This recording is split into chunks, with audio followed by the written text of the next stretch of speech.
Welcome and thank you for joining me. And it's probably a good time to talk about September 11th. It's September 11th. If you're seeing this on my feed, and you can also see that I put a post up there.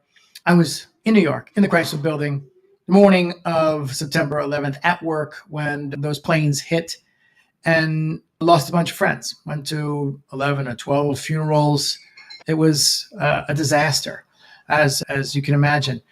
And every year goes by. It's now, we're in 2024. It was 2001. It's 23 years. It's just absurd to think that time flies that fast. But the pain never goes away. And having lost close friends, you'll see on the post these two guys that were mentors. I worked together with them. I played basketball, even though I sucked at basketball with these guys all the time. And we had a group of people that were very tight, and it's painful. Along with the fact that one of my other friends had his office up on the floor of 104th floor, and he lost a bunch of people. So these were really people that were very close. And it's one of the things I always think about is that, okay, so there was a group of people that I knew, but if you look at the couple thousand plus people that perished, the impact is 1,000, 100,000, 200,000 times that. Hundreds of thousands of people were directly impacted. That feeds into the terrorism. The reason why they do that is to inflict maximum damage. And they know that one person is connected to their family, to their friends, to their relatives, to their people that went to college with, to their coworkers in many jobs. One person has a lot of roots. And so terror is meant to do that, is create terror amongst the masses, because we're all affected. And it hasn't changed 23 years later. And October 7th and this past year in Israel, it's in a way, it's even worse than September 11th, because September 11th, I didn't even think they had a concept that they were going to take down those buildings, because how could you? A plane flies into a building, yes, it's immediate impact, but to think you're going to take down those major towers, I think they got lucky. But on October 7th, what happened in Israel, that was planned. And every throat slit, person burned was filmed.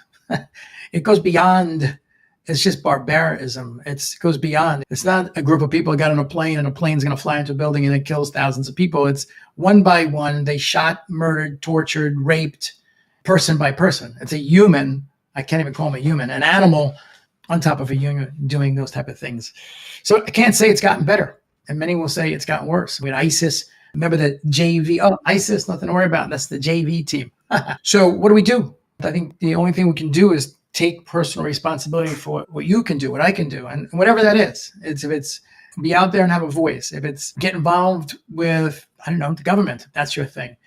But if we do nothing and you look the other way, it's almost like you're just complicit. And if you ignore something, I think we now know it's 23 years later. If you ignore it, it's not going away. So I think there's a global consciousness that kind of has to come together and say enough's enough. But in the name of religion, it's sheer stupidity. What do you mean? Your God's better than my God, so I kill you, I torture you? Who gives a shit? Okay? I don't give a shit about your God, and you shouldn't give a shit about my God.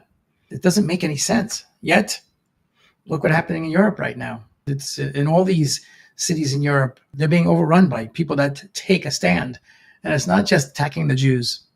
It's the Christians. It's everyone. That's their rule of law. It's either their way or convert to death. I don't know what the answer is, but I know if it impacts you, then being complicit is not the answer. Figure out how you can make a difference, because it starts with 1 and then 2 and then 5 and then 10. And at some point we get a consciousness, a global shift in consciousness. What is a simple principle of love thy neighbor.